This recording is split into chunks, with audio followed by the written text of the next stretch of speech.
great for those that deal with ceramics. Right. But they teach some powerful lessons. You know, we know Jesus in the Sermon on the Mount kind of introduces this idea that even though we are the poor in spirit, we are those that mourn, we are those that hunger and thirst for righteousness, we're a lot of things that we think God wouldn't bless, but God is absolutely on our side. One of the things Jesus goes on to tell them, one of the parts of your identity and God's vision for you is that you are the light. You know, that you are the light. And when Jesus said that, this is what they assumed. You know, now this is kind of cool because Jesus would also use, you know, this to teach a parable later on in his ministry. But the oil lamp was, you know, from the time of Moses until the time of Jesus was kind of the way that everyone lit their homes. It was the way that everyone, as soon as the sun went down, this is how it is. And they always used olive oil, especially this brand. No,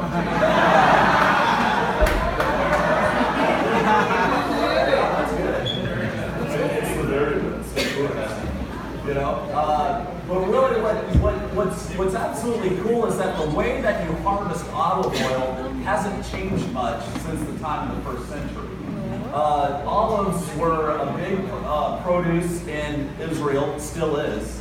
And it was something that most villages had at least one family, usually a whole series of families, that this is what they did for a living. Olives produce everything they needed for life. Oil could be used for medicine, it can be used for food, it can be used for grooming, it can be used for just about everything. And so olive oil was something very commonplace, but most certainly it was the fuel that they used to light their lamps. Now, the olive oil that you use to light lamps is first pressed oil. Because as they would get olive oil, there was 3 pressings that always happened. You know, the first press is when you set a heavy weight on top of a lot of gunny sacks that have olives in it. And that first press is the best and the purest oil that is going to come out of that harvest.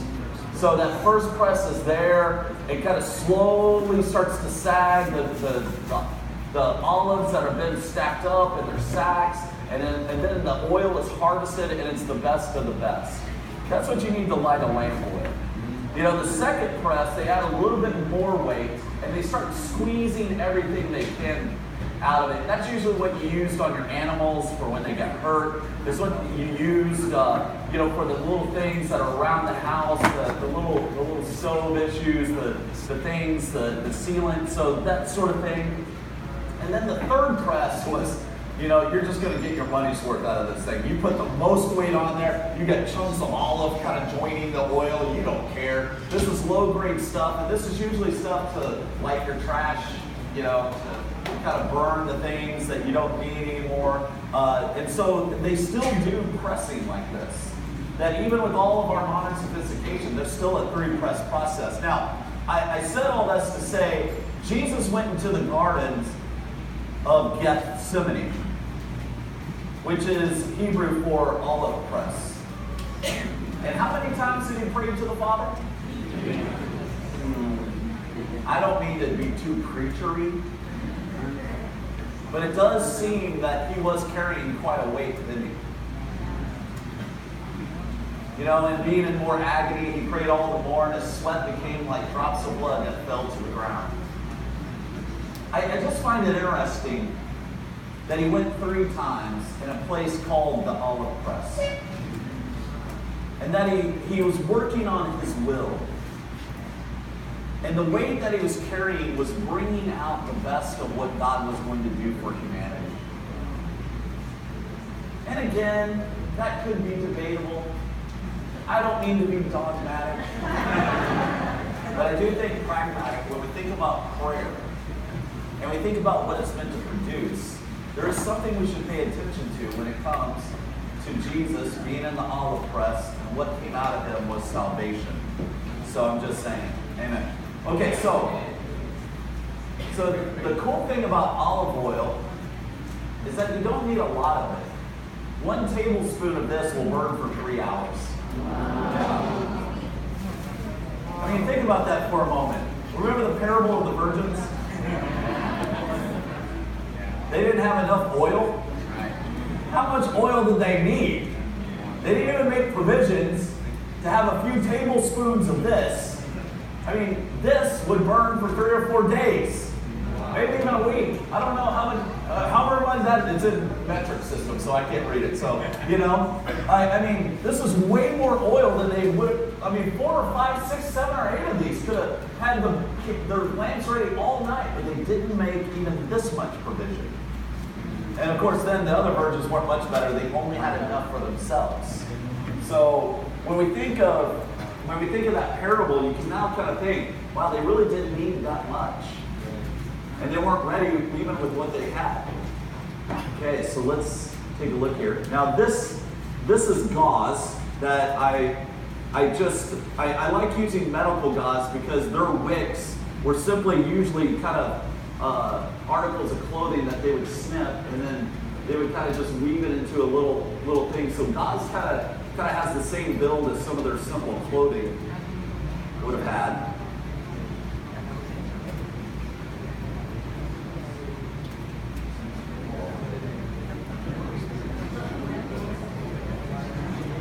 Okay, so you guys are ready to be fired up? You can't, like, this is so exciting. This is why I came all the way to CEBU.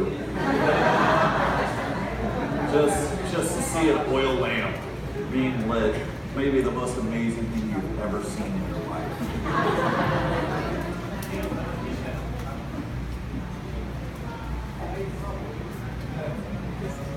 Okay, now,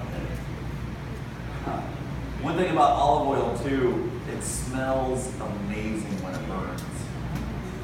You know, and you can imagine that most families probably didn't just use the olive oil. They would add other oils, frankincense, myrrh, just create an amazing aroma.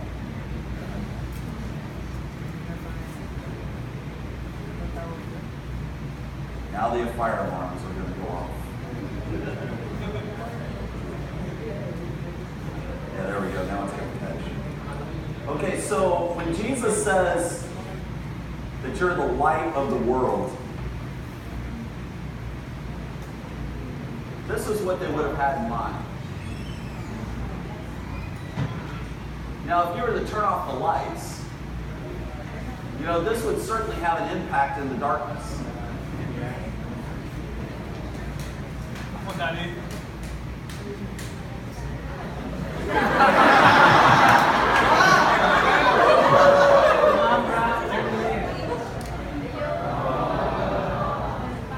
Now, we see this and we kind of go, that's pretty cool. But the problem is, no matter how important we may be individually, we're still only one light. And where I think this illustration is so powerful is that if you were to light up a house, you couldn't do it with just one, could you? Even though this does give off quite a bit of light. It's not enough to light a whole house. It would only be enough to maybe kind of for a few people at a table to be able to see anything. But when you start to light everyone else's lamp up, and then you start to kind of exist together in a community, then you start to go, it stops being a single lamp, it starts being an entire city. And no matter how much I'm used by God, no matter whatever role I play, at my best, I'm only one lamp. Which means that we're not going to be able to turn anything around, waiting for some superhero, waiting for some great disciple to show up and really tell us how to go. No, we all just need to be lit up. We all need to be burning. We all need to be serving God with the talents that we have, because at our best, we're only one lamp. But together, if everyone is burning, if everyone is acting as the light, a city on a hill will absolutely be seen. Right, bro. But it's the community, it's the Bible talk. Everyone needs to be on fire. Everyone needs to be burning. Right. Everyone needs to be fueled by the oil, which is the Holy Spirit. And everyone just needs to stay close to the one that can make something like a bush burn without being burned up. That's pretty cool, huh? Yeah. Okay, can we turn the lights back on, please?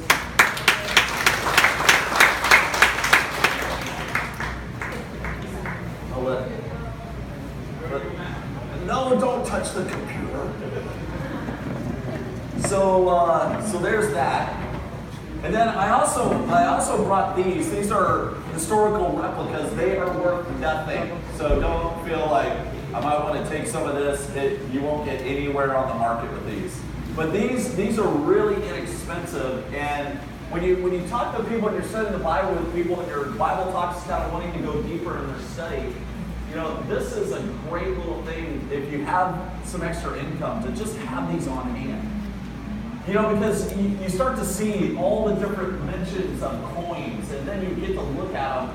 And of course, you know, the one that is the most popular is this Tiberius coin right here. Because this is the one where they were confronting Jesus and saying, is it right for us to pay taxes to Caesar or not? It's amazing how relevant that question still is. Should we pay taxes? Yeah, I know, right? Because Jesus says we have to. You know? But it's the way that he says that we have to. Because he goes, does anyone have a coin? You know, and someone hands him one of these. And he holds it up. It says, whose image is on this coin? Caesar's? And then I think he kind of flipped it back to the person he borrowed it to. And said, give to Caesar what is Caesar's. But whose image do you bear? Whose image is imprinted on you? That's right.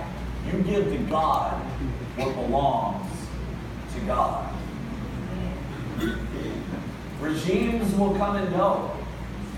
Policymakers and politicians will come and go. You know, how we're doing, what the government's doing, and whether or not it's right to support one or the other, it really, at the end of the day, it doesn't matter. Well, what does matter is what you do with this. Are you giving yourself to God? And Jesus would say, see, that's what matters, and that's the way you were made. You were made in God's image. His image is imprinted on you just like someone's face is imprinted on a coin. So don't get faked out. Know who you belong to and act appropriately. Amen? Amen. Okay, let's talk a little bit about the New Testament church, shall we? Okay. So, that is wonderful. Here, I'm going to give this to you. There you go. Now, I brought these, but I'm not expecting to take them home. I was also expecting 35 in my class, which would have been easier to figure out who was going to get what. But I'm going to leave these here, and I'm going to let Roland and those guys decide where they're going to go.